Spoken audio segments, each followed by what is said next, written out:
and 4 additional launches under review. The attack is the largest since the 2006 war with Lebanon. The IDF now confirming that Hamas is behind the attacks from Lebanon. The head of Hamas's political bureau, Ismail Haniyeh, is currently there after arriving in Lebanon yesterday and will meet with Hezbollah leader Hassan Nasrallah tonight. Also happening tonight, the Israeli Security Cabinet will convene at 8:30 p.m. But first, at this hour, an assessment with the defense minister and other members of the security apparatus. Let's head now to our correspondent, Nicole Zedek, live for us in Shlomi in the north. Nicole, talk to us about the latest.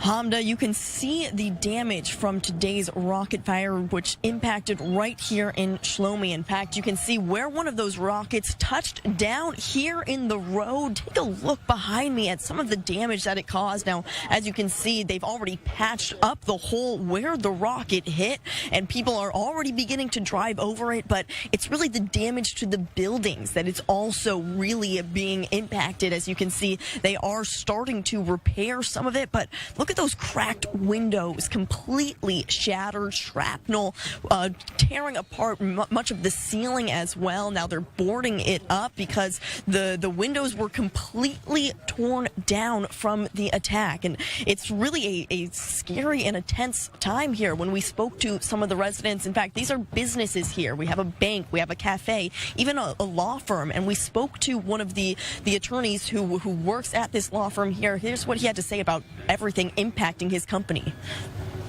I heard from other people that my office take damage from the Raketa Katyusha.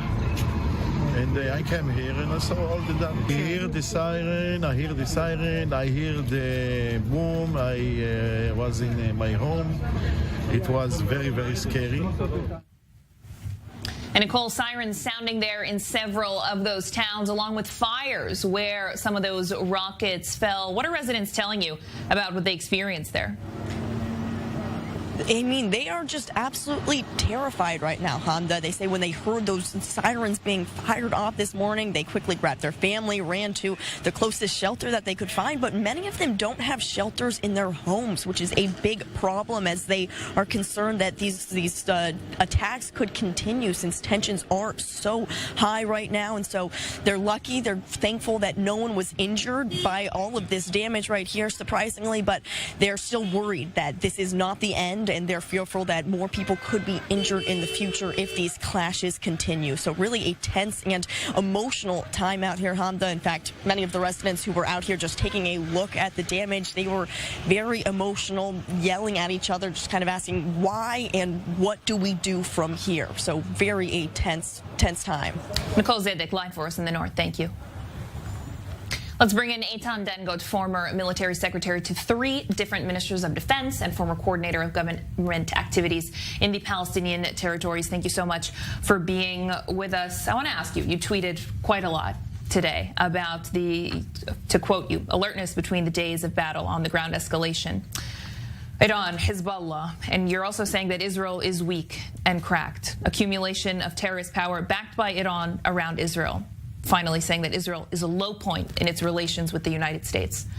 Talk to us about your views here. I brought all my views, what brought Hezbollah, and I say Hezbollah first, not Hamas, because we have to pay attention that Hamas has become the proxy of Hezbollah, which is the proxy of Tehran, Iran. So what I said is, when I wrote, is the things that I think that brought all this terror coalition around us to make its calculation and to bring a decision to launch 35 rockets to the west side of the leg of the Galil Mountains in order to create to Israel something that it's not escalation from what we are there. It's escalation to brought Israel to decide what will be the reaction between some days of clashes, or it can brought us to a war and I say the war because I was also in 2006, things like that, it's much more from the damage or the start than the kidnapped of the 2 Israeli soldiers by Hezbollah.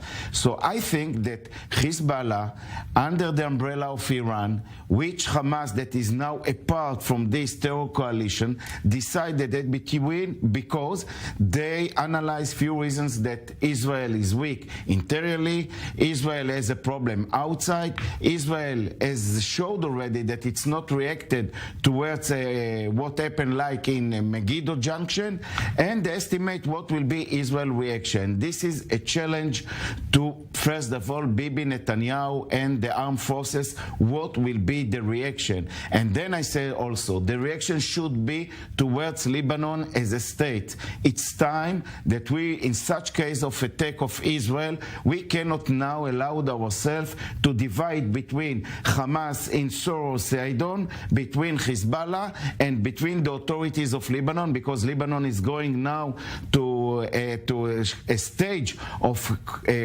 collapse, and all the country is looking as a weak economic situation. Israel should react, but on the other hand, we have to calculate very deeply, like also a lesson from 2006, how to react. Whether we are going to react against Lebanon, I think it should be under strategic targets against Hamas in Lebanon, and to be ready immediately. Not, I think that today we have been surprised. We have been surprised from the amount of rockets that has been launched toward Israel, because if you have intelligence of such amount of rockets, you already are waiting with a plan to react immediately. And that shows us that we analyze the situation we expected, and the other part, Iran, Hezbollah, Hamas, and some Arab countries is using the Ramadan as an excuse by analyze Israel weakness today to try to shake the Israeli strength by bringing the situation today. And what I mean that we have to calculate the reaction to Lebanon, to Gaza, West Bank, East Jerusalem, and inside Israel. We have yesterday a small scenario of demonstration of Israeli Arabs in Al-Fahim, in other places. I think the situation is bubbling, not as a spontaneous, under a very cold way of strategic plan, and we have to take it on account for the coming. And the cabinet decision this evening will be summing. I want to make the expectations. I've been there. The meeting of the security, head of the security armed forces with Netanyahu, with Minister of Defense, is the most important thing to bring the cabinet the solution. And Bibi Netanyahu has to calculate a lot this evening what and how to react. We cannot to be quiet after it. It's a risk to Israel existence for the future if we allowed it to be in such a way. Eitan Dangod, I want to ask you, we've got about 45 seconds left. The Israeli Security Cabinet has not convened for 2 months, despite all of the political situations, Syria, now Lebanon, Iran, the West Bank, the Gaza Strip. Why now?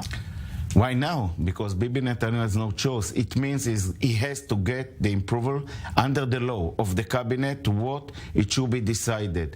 On the other hand, he didn't meet them before because he was busy with what's happening here on the law changement, or on the other hand, he's not trusting his colleagues in the cabinet like Ben-Gvir, Smotrich, and the others, and he preferred to sit with the, let's say, the circle of the heads of the security forces. Now he has no choice, he has to make it, but from my experience, he will come ready with and also will recommend what to decide, and they have to go with him, because none Smotrich, none Ben-Gvir, none Israel Katz has a lot of experience going in the north. Unfortunately, a lot of time was wasted in not bringing the cabinet and teaching these people something about the north. Eitan Dangod, former military secretary to